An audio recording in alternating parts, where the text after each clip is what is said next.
Hello, what is up guys? EvilDuoSarm here today, back with another Lost Ark video. In today's video, we're going to be taking a look at the in-game engraving system, specifically targeted towards a newer player. So I'll show you how to get them, what they are, what you do with them, and what ones are the most universally useful for a player. This is not going to be a build guide. I am not your dad. I do not tell people how to play games. If you're looking for like build guides and stuff, you can just go to like maxroll.gg, filter for your class, and go through all of the different guides they got. They got tons of builds. They'll just tell you straight up what to do. My philosophy has always been to teach you what a system is, that way you understand it, rather than just copy pasting. And I also try to do it fast too, so let's not waste any more time and get right into it. First of all, what are engravings? You can basically think of these as perks in any other game that you may have played before. Some gives you buffs, some give you nerfs, it's all over the place really with these things. If you open up your player menu by pressing the P key on the keyboard, you'll see your character profile. You will then see an engraving tab across the top up here, where you will see all of the buffs being applied to your character through the engraving system. If you hover over the icon for any one of these different engravings, you will see the bonuses that they provide, and you can see it is broken down into 3 levels. So just looking at this one, Broken Bone, level 1 is damage to staggered foes up 7.5%, then up 20%, and then up 40% for each of the different levels. These levels are pretty clear to see here in your player menu. You can see that I have level 3 Grudge, and you can see that it is highlighted as being filled in for level 3. I also have level 1 Move Speed Reduction, highlighted at level 1. Now below each of these levels, you're going to see these little orbs down here. In order to attain a level, you need to have 5 orbs. So even though I have 3 orbs of Broken Bone, I don't have the level 1 bonus because I don't have all 5 of these filled in. Pretty straightforward. So how do you fill up these orbs?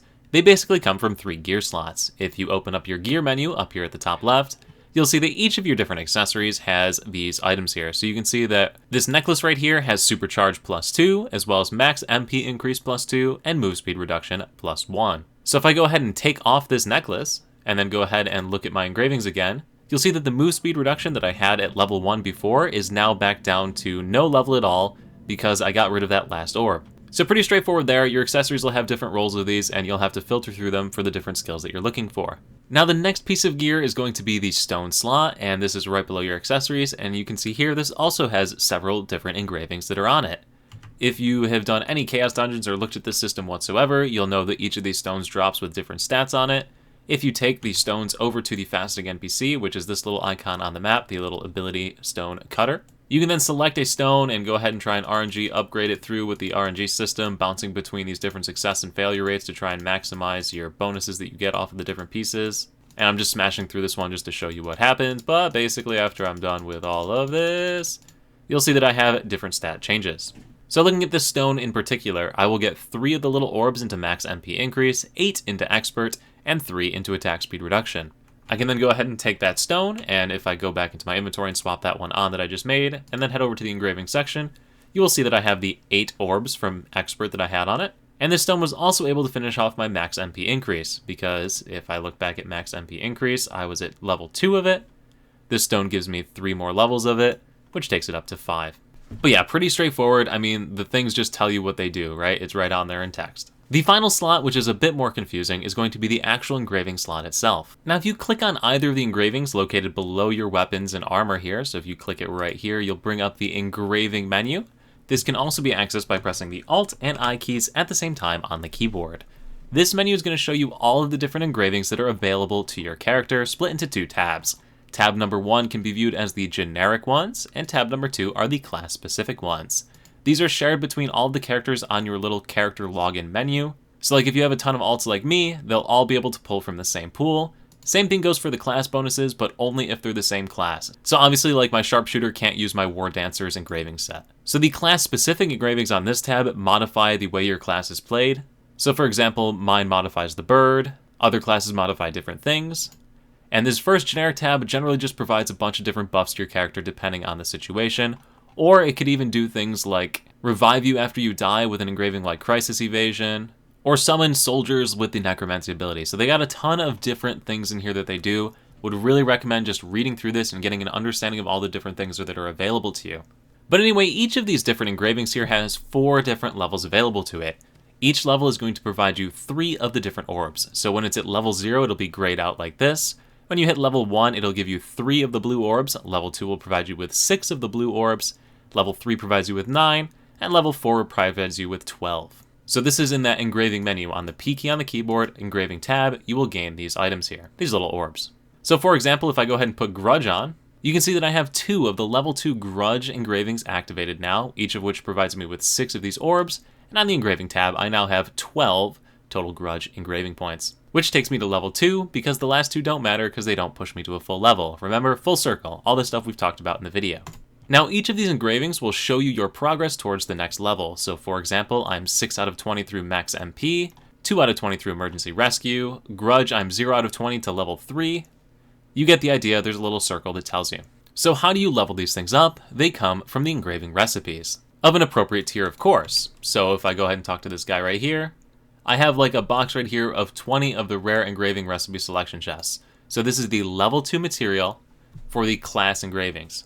So if I go back to the engraving menu by pressing Alt-I, if I wanted to level up, say, my loyal companion ability to level 2, I would need 20 of those blue recipe boxes. So where do you get those? You get them from pretty much everything that you've been doing in the game. So things like your Chaos Dungeon can drop them, the Abyssal Dungeons can drop them, you can get them from open world content and various events up here in the top corner of the screen.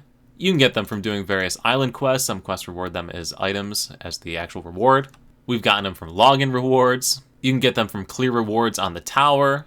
There's probably more stuff that I don't know about, but if you don't want to do any of those things, you can also go to the central market and just search for like engraving, and you'll see all the different engravings available. You probably want to get more specific than just generic engraving. I also put out a video not too long ago showing you how to get your very first set of class engravings for free in-game through quests, so I'll link this video down in the description below.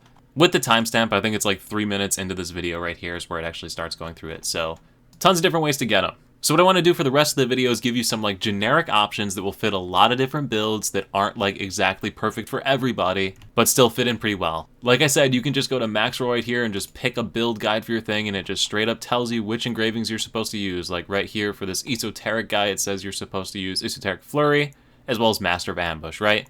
It's all right there, it tells you what to pick. But once again, if you're just looking for generic, like, overview type ones that'll cover you pretty well throughout the game, these are the ones you're gonna want to pick. And we're gonna start off with both Curse Doll and Grudge. These are your 2 damage dealing ones. Pretty much everybody's gonna use one of these at the end of the game here when you're using DPS type classes.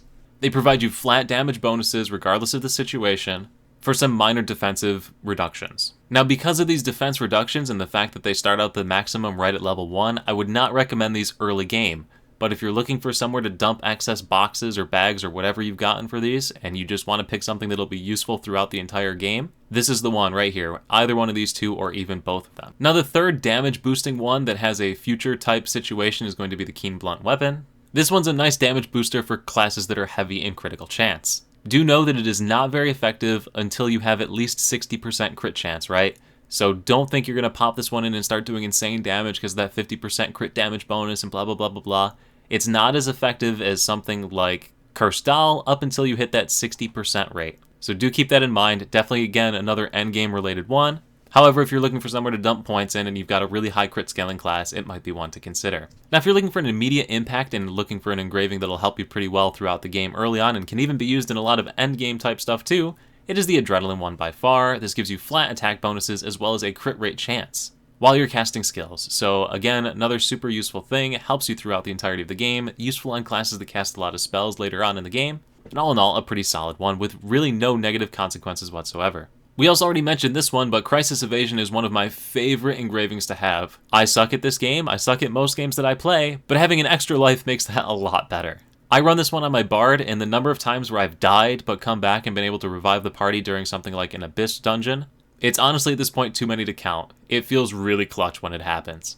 Now, speaking of Bard and Paladin mains, I did pick all sorts of damaging related ones, so to look at some of the more defensive ones, we have Expert, which increases your healing and shielding, or even Heavy Armor, which will provide you flat defensive bonuses that allows you to stay in the thick of things and survive a little bit longer.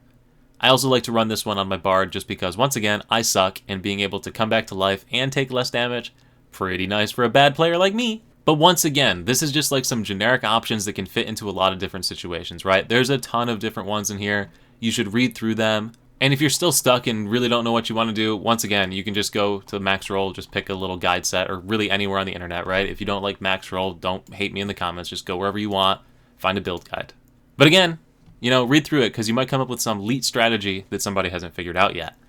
And anyway, guys, that is going to do it for this video, though. So I do hope this gives you a better idea of all the different engravings you can get in the game, how to get them, where to get them. what they do, how they work, all those generic types of questions you might have. If I missed something, let me know in the comment section below. If this video is going to help you, also let me know.